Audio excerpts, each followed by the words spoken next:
Hi, I'm Shane with etrailer.com. Today I'm going to go over the best wiring options for your 2014 BMW X5. Here on the right we're going to have the Curt. Here in the center we're going to have Tekonsha's ZCI wiring harness. Here on your left we're going to have Tekonsha's heavy-duty upgraded wiring harness.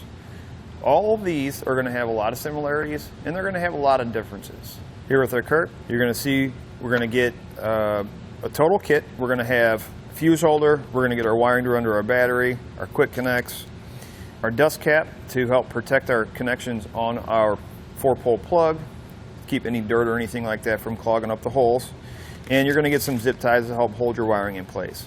With this kit, it is going to have to be tied into or spliced into the factory wiring, but you'll notice here on the front of the converter box that each one of the wires are going to be labeled to tell you what each wire does.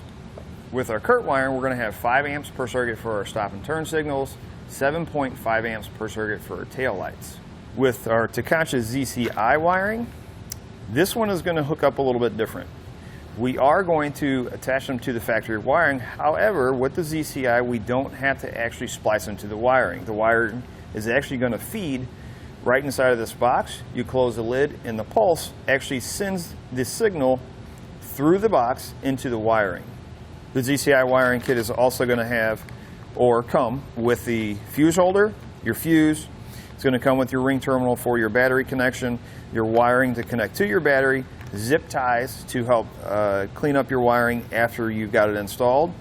The difference between the two is the ZCI kit, the dust cover is actually going to be attached to the plug, where the Curt, it's not. Another thing I really like for installation purposes is on the side of each one of these boxes, it's going to tell you what wire is doing what. With this kit, you're going to have 4.2 amps per circuit for your stop and turn signals, 7.5 amps per circuit for your tail lights. With our Tekonsha heavy duty upgraded kit, again, this one you're going to have to splice into the factory wiring, but the difference between this and the other two is, being the heavy duty, it's going to have a pulse width modulation setup in it. So the converter box is going to give full power to the trailer. Say your trailer has a few extra lights on it or more lights on it than some of the normal trailers.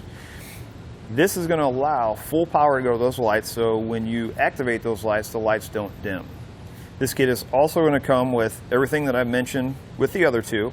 However, it's going to have one extra fuse, and it's going to have 3 ring terminals, and it's going to come with your connectors to connect your wires to the factory wiring.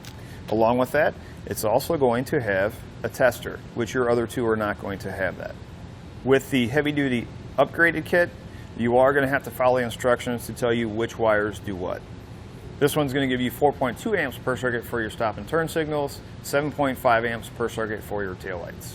Now, one of the big key factors in a similarity with these is they're all going to have converter boxes. And what the converter box does is it protects the factory wiring on the BMW if there's a wiring issue with the trailer.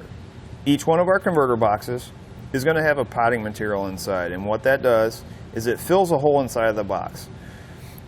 When you compare this to a converter box that doesn't have the potting material, what tends to happen is where the wires connect onto the circuit board, let's say you're traveling down, you're kind of off-road a little bit.